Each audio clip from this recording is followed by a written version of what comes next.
Welcome to Uncommon Knowledge. I'm Peter Robinson. Be sure to follow us, by the way, on Twitter at twitter.com/UNC Knowledge. Twitter.com/UNC Knowledge. Paul Rahe holds the Charles O. Lee and Louise K. Lee Chair in Western Heritage at Hillsdale College. He is the author, most recently, of Soft Despotism, Democracy's Drift. Segment 1. Tyranny? Paul Rahe, quote, President Obama's healthcare proposals presuppose the administrative states assuming a power over our lives that is nothing less than tyrannical. All right. Make me believe that, Paul. Well, here's the crucial thing. The government will assume a kind of control over our lives that involves others, bureaucrats, operating within the government, making decisions that are life and death decisions for us. That is to say, the aim of the Obama health care bill is to save money. The claim is we're spending too much money on medical care. That we're doing so, I don't have any doubt, and some shifts in tort law might alter the amount of money that we're spending in medical care. But its aim will be to reduce the expenditures by rationing medical care. This involves a rejection of the notion of individual rights and a substitution of a utilitarian calculus. The question is, how much is your life, Mr. Robinson, worth? What's it worth to society to keep you alive? Into that calculation... If you ask me, a very great deal. If you ask some bureaucrats... Right. If you ask some bureaucrats, they will say, well, he's of a certain age. Right. He doesn't really have much left to contribute. They'll pull out the actuarial tables. That's right. Repairing his knees, doing a knee replacement operation will cost so much. He's not worth that. That's the sort of calculation that goes on in Canada. It goes on in Great Britain, it goes on in France, and it goes on in Germany. Paul, let me ask you a question. You said that President Obama's underlying intention is to cut healthcare costs. Do you believe that? Or not so much with regard to President Obama personally as to the entire political impetus behind the healthcare legislation? Or do you believe that there actually is a statist impulse in Washington that wishes to see the state expand for the sake of state expansion? Oh, I don't. Are they simply stumbling into this mistakenly, or do they know what they're doing and want it? They know what they're doing and they want it. Right. Let me see if I can put it this way. We are all in the grips of the meddling impulse. If I were to say to you that you were a busybody, you might say to me, surely not. And I would say to you, ask your children. And everyone's children will say the parent is a busybody because we all feel that impulse. That is to say, we all feel that we know better than other people. Sometimes we really do.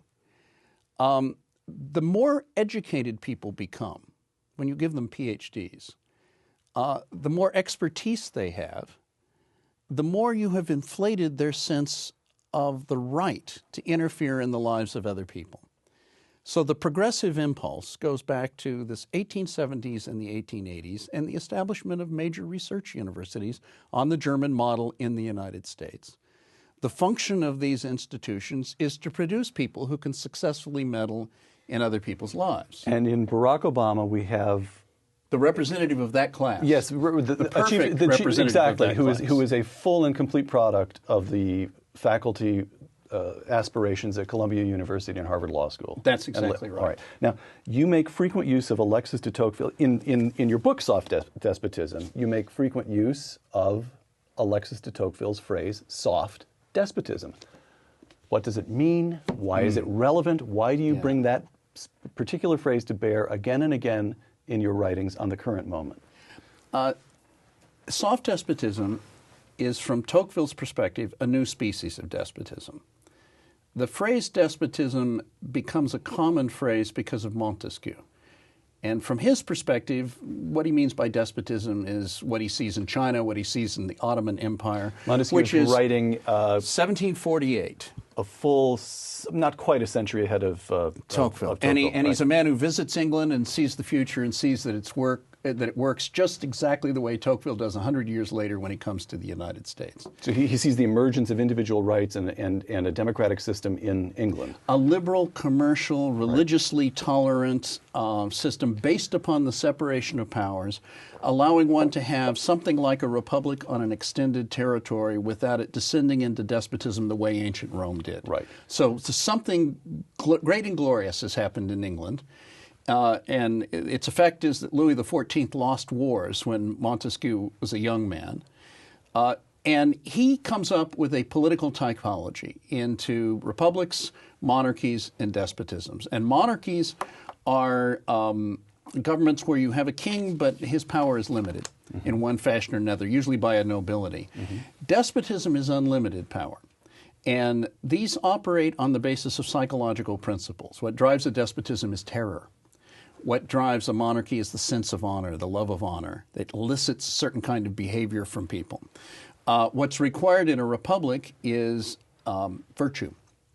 And that's hard to achieve because you have to train people in virtue, and it doesn't come naturally or easy to us to prefer the public interest over the private interest. Tocqueville follows up on this, and he asks, what difference does the French Revolution make? And he argues that it's a watershed. And you have one world on one side of the French Revolution and another world on the other side of the French Revolution. And on the other side of the French Revolution is a world in which the principle of equality is unquestioned, which means that the future of Christian civilization, and that's his focus, meaning Europe and the Americas, West, right. Yes, is a world in which the starting point for every argument is equality. And he then asks, what are the dangers in this new situation? And the answer is that the danger isn't the old-fashioned form of despotism. The danger is a new kind of despotism. Montesquieu had suggested that the English form of government is sustained by a kind of vigilance on the part of the citizenry. That is to say, he was not worried that it would become corrupt, the way many people in the 18th century were, because the ordinary people in Britain were dependent upon commerce for their income. They didn't depend upon state power or patronage.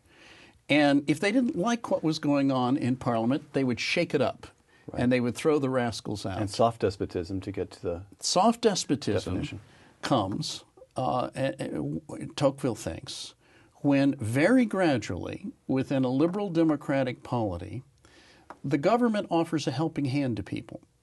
It's always welcome. Businessmen who argue against government interference in the economy are always willing to have government help in their particular area of the economy. And very gradually, very slowly, unobtrusively, without anyone quite noticing what's going on, the government ends up helping in 1,001 ways. And just like parents with teenagers, there are always strings attached. Right. Segment 2, the danger. Paul Rahe, I quote you to yourself again. It is easy to see why political leaders should succumb to the progressive vision. You say it's easy to see why the political leaders, harder to see why citizens, but the political leaders first. Why would they succumb to the temptations of soft despotism? John Locke once said, with regard to religious persecution, that there's a natural bias to our minds. And the natural bias is that we think we know better than other people.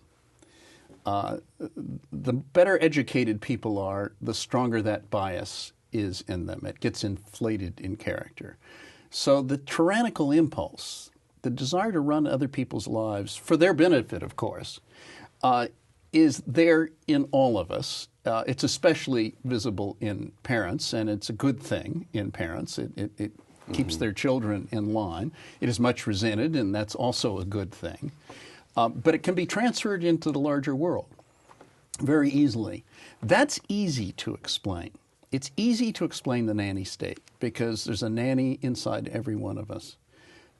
It is not so easy to understand why somebody would want to be under the nanny, except, according to Tocqueville, according to Rousseau before him, and Montesquieu, the dominant mood within liberal commercial societies where there is a modicum of actual equality is inquiétude. It's a word they borrowed from Pascal, and it refers to fear without a certain object. It refers to anxiety. It refers to a sense of not knowing what to do, of feeling just a little bit lost. In liberal societies, no one tells you what your religion is going to be. Eventually, I mean, your parents may, but they lose control at a certain point, and eventually the burden of deciding where you're going to come down falls upon you. In liberal societies, you do not inherit much property. Your parents send you to Dartmouth, and you gain skills. And making a life falls upon you. In liberal societies, the economy is generally prosperous, but it goes up and down. Right. And there will be times when bankruptcy may suddenly appear out of nowhere at a time when you thought you were very prosperous. Hang on, let me see if I understand the underlying point, the underlying psychological point with an illustration. I've heard many friends say that this is shortly after the fall of the Soviet Union, Russians would visit the United States, take in all the many wonders and do just fine, and then friends would take them, I've heard 2 or 3 stories that were roughly the same, then friends would take them to a grocery store, and there would be a kind of lock because of an incapacity simply to process the number of choices, the availability of choice, a kind of debilitating anxiety. One friend who was a Russian who got out early had brought his cousin, and the cousin stood in the produce aisle and broke down into tears. Just couldn't, and that's an extreme version of what you're talking about here. The anxiety of freedom. In pre-modern societies, there's someone there to tell you what to do. There is the priest, there is the lord, there is some sort of capo, a boss of one sort or another. But the more commercial we become, the more liberal we become, the freer we are, the heavier the burden on individuals to fashion lives for themselves. And that naturally creates a species of anxiety. You can see it in college seniors. They have been on a line, and they have been sent to high school, then they've been sent on to college. And suddenly, in the fall of senior year, it begins to dawn on them that what happens after college is something that they are solely responsible for. And they're afraid. They're afraid because there's nobody to take care of them anymore. Hence, they flock to grad school. Yes, they go to graduate school, they go to law school, and they put it off. But nonetheless, it happens. So in such a society, because of the dominance of this mood of inquietude, there is a natural propensity for human beings to look for a helping hand. All right. And so that template that you've just laid out, from Montesquieu to Tocqueville to Paul Rahe in his book Soft Despotism, fits beautifully, helps us to understand the psychological impulse of the New Deal. The Depression takes place. No one knows where to turn. There's that lovely, grandfatherly, charming, soothing, calming figure in the White House, Franklin Roosevelt. Let him run the country. I get that. I even understand, I think, how your template applies to what happened here 18 months ago. Utter economic disarray. And Barack Obama pulls ahead in the polls. There's a moment when John McCain is pulling even with him. Then the crisis becomes undeniable. And Barack Obama begins to pull ahead. Many pundits said because he seemed the more reassuring of the two figures. Okay, here's what doesn't fit the template. The 1970s, gas lines, Jimmy Carter. But instead of producing a candidate in 1980, a president who took office in 1981 who was statist, it produced the reverse. You get Ronald Reagan. You get the reversion to an insistence on reverting to the old liberties. And I think this I think this will happen now once again, but let me come to that later. Please. Let me start with your point. What happens in the 1970s follows the Great Society, which is the successor to the New Deal. So you have a massive expansion of the federal government just prior to this period of stagflation. Richard Nixon gets on board and completes it with the Environmental Protection Agency and the Occupational Safety and Hazard Administration and affirmative action and on. And what happens is stagflation doesn't fit the template. Government appears to be incompetent. Government appears, in fact, to be the source of the trouble. Rational administration, the promise of rational administration is not kept because the administration is irrational. We have inflation at the same time that we have stagnation. We have interest rates that go as high as 14% on houses. I lived through that period, Right. and I was an assistant professor on a very small salary, unable to buy anything. And it was terrifying for people. Now, let me, if I may, segment 3. What used to shield Americans from this temptation you've described of turning toward the state. You write that Tocqueville identified 4 characteristics that tended to insulate Americans in particular against what you call the servile temptation. I'd just like to tick down the list, which seems quite disparate, actually. If you just look at a listing, they don't seem to hang together, and have you Explain them. Yes, as simple as that. There are 4. Local government. Right, okay. Local government's force is simple. It's your government. You participate in it. The problem with a republic on an extended territory is that it's distant from you and largely invisible. The virtue of the commune or the township or the county is if something's wrong, you can fix it yourself. You can join with your neighbors. And it teaches you civic agency because there are a whole series of problems that come up locally, especially in the early American Republic where there wasn't much of a national government and not much of a state government. If a road was going to be built, it had to be done locally.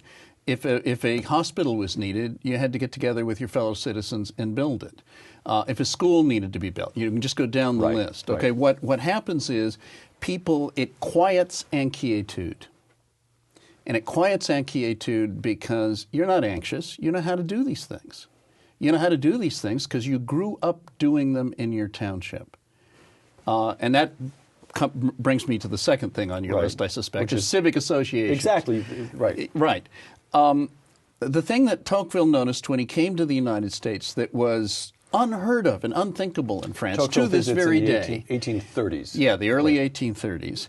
Is that most of the things that the French looked to the government for, Americans did through private organizations.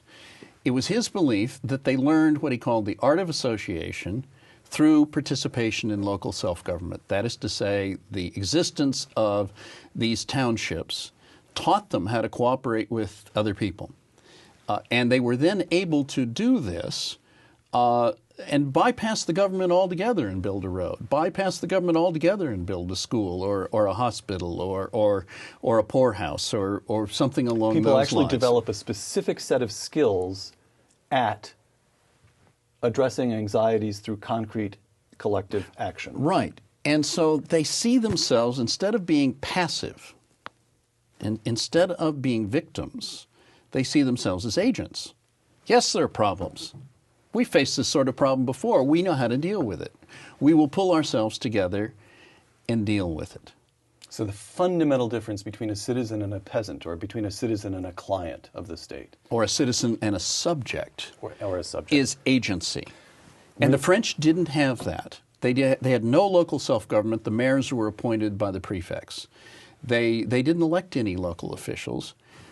It was illegal to form associations because the government feared that these might be revolutionary in character. And the consequence is they had no experience with doing things themselves. To this day in France, if you were a very wealthy man, you could not start a foundation. You couldn't set it up. There's no law to allow you to do it. You would have to go to the Council of State and get the permission of the government to start the foundation. To give away your own money. And the government would ask to have a representative on your board to guide you in giving away your money. So that's what's called centralized administration in Tocqueville. We've got another 2, religion. Religion. How does religion shield Americans from the servile temptation? Okay, the French weren't very religious. The Americans were shockingly religious for Tocqueville. Religion, be it Judaism or Christianity, teaches that one is a child of God. And also, especially Protestant Christianity, which was the dominant form in the United States, teaches that the salvation of your soul is your own business. It throws you back on yourself and it makes you responsible And no one else can take that responsibility for you. In other words, this is not a world of medieval tutelage with the church guiding you. No, you're the interpreter of the Bible yourself. It is your responsibility. The effect of this is you have a sense of your own dignity, and you have a sense of areas of life that you would not allow anyone to encroach upon because they belong to you in some fundamental primeval way. So you have a kind of natural pride that makes it very hard for you to become a subject. Very hard to turn a serious, fierce Protestant into a subject. I say this as someone of Catholic background. I'm not taking sides on this, but the old Protestant ethic in the United States was an ethic of, well, religious quarrels. They were always splitting into new sects. Right. That's a sign of how seriously they took religious doctrine, but also how seriously they took themselves. And when you take yourself seriously, you won't allow people to walk upon you. Paul, the American family. Okay, Surely they had families in France. This is possibly the most puzzling item on the list. Okay. Montesquieu once said in The Spirit of Laws that a Frenchman does not like to talk to another man about his wife because he's afraid the man with whom he's speaking may know her better than he does. The French family was not in great shape in the 18th and the early 19th centuries. Adultery was commonplace in France. Tocqueville was shocked in America. Adultery was virtually unheard of. He was amazed that American women chose their own husbands and stuck with them and made the thing work. The consequence is... So this is not the subjection of women in the United States. On the contrary, there's a kind of incipient feminism that has already asserted itself. Well, feminism might not be the right word for it, but let's put it this way. Pride, sense of dignity of the role of the women. Women are strong-minded. Right. His American women are not weak. Right. Try that on me, Buster, and I'm kicking you out of the log That's cabin. right. All I mean, they want family, so they've chosen the private realm. But they make the choices. The men beg and the women say yes or no. And then once having said yes... I recognize the pattern. Yes, right, yes. Once having said yes, they make the thing work. Okay, the effect of that is that the home is a kind of haven in the world. It is not a source of inquietude, as it is in France. It is a haven. It reinforces your sense of being in control of life because there is this space of quiet in your life. And, you know, if you ask Tocqueville, why is America different in this way? He says, because the women are religious. So it's tied back to the religious question. And the religious question, another aspect of that is all of the religious groups teach the same morality. So there's a strong sense of what is right and wrong. One is not at sea and therefore facing inquietude when it comes to moral questions. You understand where you stand morally. You understand where you stand with regard to your wife and children. There's a kind of solidity to American life that you don't see in France. Paul, segment 4, where things have gone wrong. I'm quoting you again. Paul Rahe, author of Soft Despotism, quote, "If the United States has gradually succumbed to what Tocqueville called soft despotism, it is arguably because we have abandoned the advantages that we possessed in Tocqueville's day." Close quote. So each of the 4 shields against the servile temptation that you described in the past segment has become weakened. Some remain intact. Explain what has happened here. Okay, let me start with local self-government, since he does. All right. Tocqueville does. Yes. In the 19th century, the first thing that happens is the states begin to encroach in a serious way on the townships. And that means that power, influence, and importance flow to state capitals away from local government. Now, this is significant, but it's not overwhelming. In the late 19th century... Does that take architectural expression? There's so many state capitals, particularly east of the Mississippi, that are gigantic, magnificent structures. That's right. Right. And that growth in their significance is part of the story. All right. The second stage is the coming of the progressives. As an intellectual movement, it begins in the 1870s and the 1880s in American universities. The model is the German university.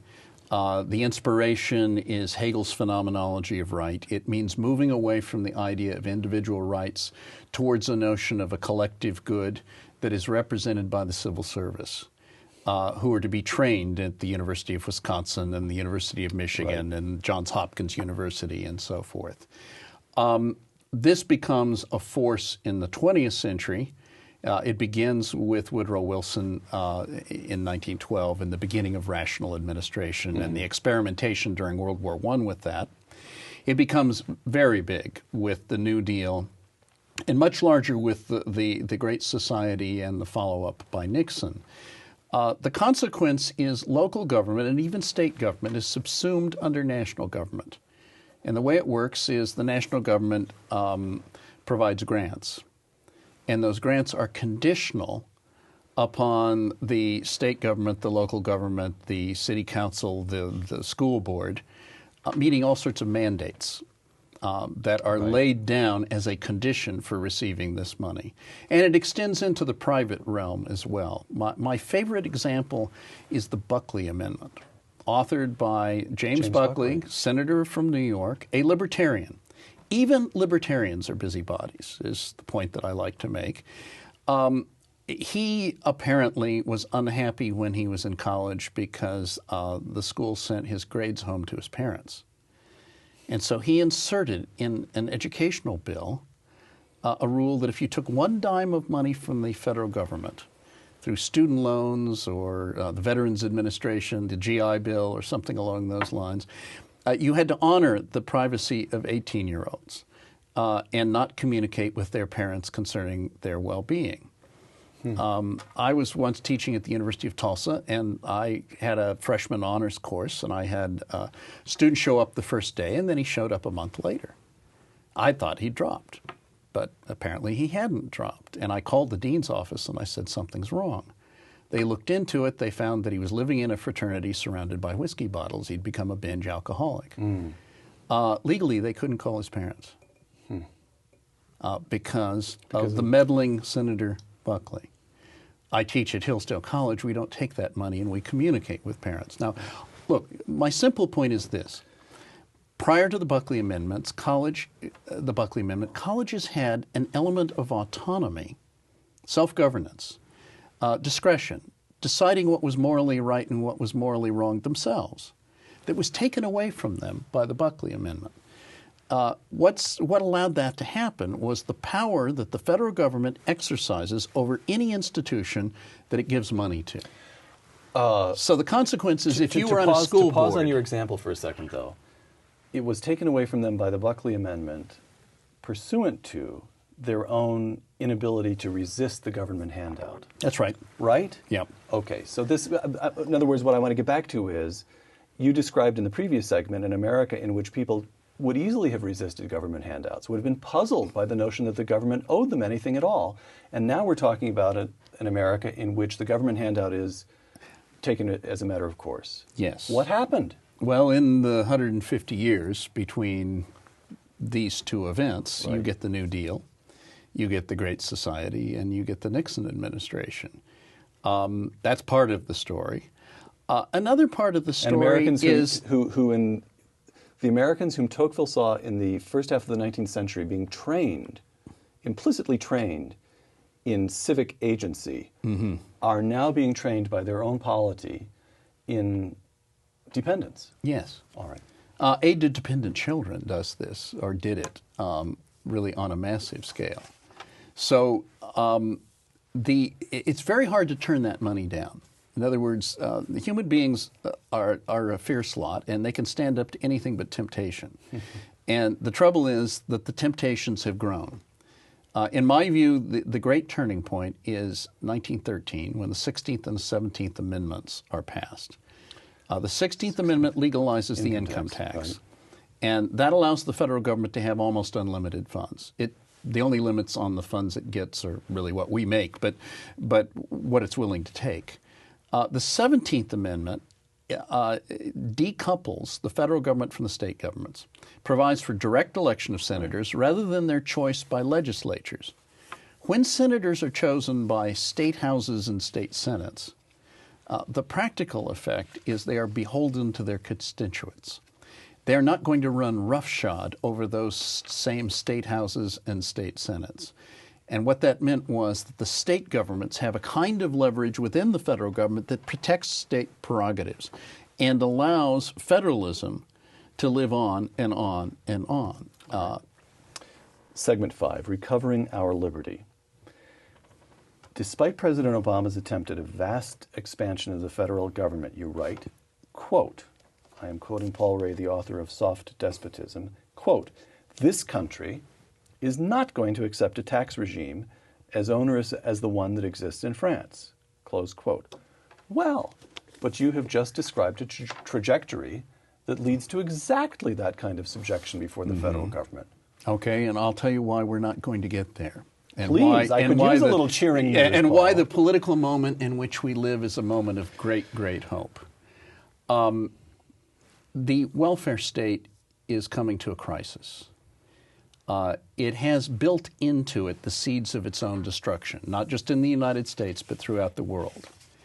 These were recognized in 1944 by Gunnar Myrdal, who gave a series of lectures at Harvard on the welfare state.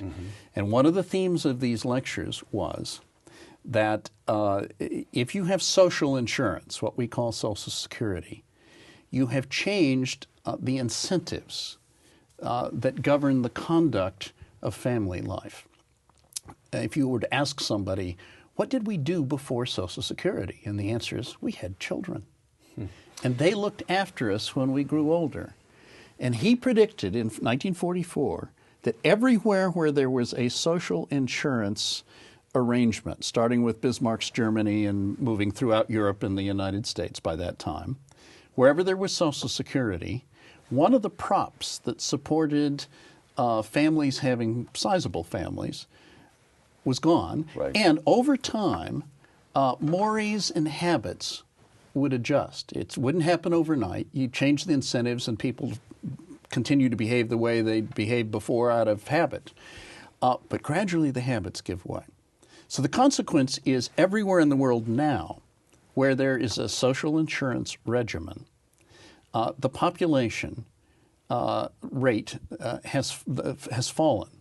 The United States has the highest rate of any advanced industrial country. That is to say, we're at replacement rate. We have 2.1 children. Thanks largely to the most recent immigrants. That's right, yes. Right. I mean, it's complicated in that way. But if you go to Russia, they're losing 1 million people a year. That is to say, 1 million more people are dying each year than are being born. Right. Same thing is true in Japan.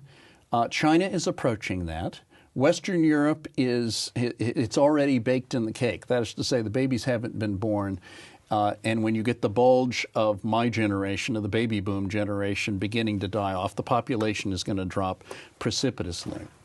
You said that's happened. You said there was some cheering news here, Paul. Well, there is cheering news. Right. I'll get to it. All right. The second half of it is modern medicine since the 1960s has advanced in remarkable ways, and we're living longer in the United States, in Europe, and in other places as well. There is an imbalance developing between the number of people receiving social insurance and the number of people paying in. So next year in the United States, less money will come into Social Security than will go out. Right. What that means is the old system cannot go on. We can't do this anymore. This is true of Medicare already. Medicare does not pay for itself. A good chunk of the money comes out of ordinary federal income, and it's going to get more intense as time goes on.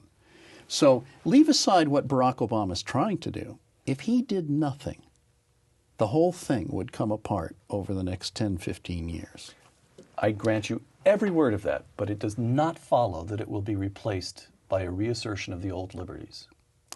Well, that's where Barack Obama has helped us out. He has come in and he has proposed a grand takeover of a very large part of the American economy. Preceding that, they passed a stimulus bill that is a looting bill. That takes money from the future and pays it into the hands of constituencies of the political party. An $800 billion fraud on the American people. That's right. And it was done secretly, behind closed doors, but openly secretly. That is to say, the American people could see that it was going on behind closed doors. Right.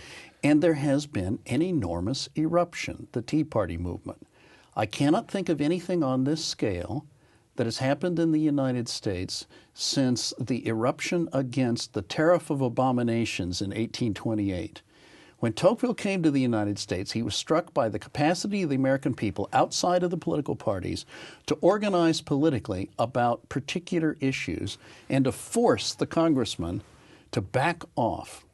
So I think what's going on is the old spirit of jealousy, the old spirit of vigilance, the old spirit of caution and doubts about government encroachment have been enlivened by the Obama administration, by Nancy Pelosi, and by Harry Reid. They are a gift to the Friends of Liberty. Does history provide any examples of a state beginning free, becoming overwhelmingly socialistic, that is to say, the citizens quite well trained in dependence, and then recapturing a sense of individual liberty? Eastern Europe.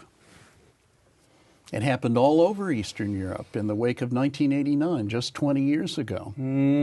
Okay, but they didn't vote for those Soviet-imposed regimes themselves, right? Well, the Poles hated certainly the Czechs, we know. Well, I just did an interview with Václav Klaus. They hated that regime. There was never a moment's doubt that it was imposed on them from the outside. Yeah, but that's not so clear in Bulgaria. Right. That's not so clear in Yugoslavia. Serbia. Yugoslavia broke away from Stalin. Romania, it seemed to be accepted there, but also the Soviet Union itself. So there have been these changes. Now, I'm not going to hold up the Soviet Union as a paragon of excellence, or today's Russia as a paragon of excellence. But it is better than it was That's right. in March 1953 when Stalin died. And they got rid of the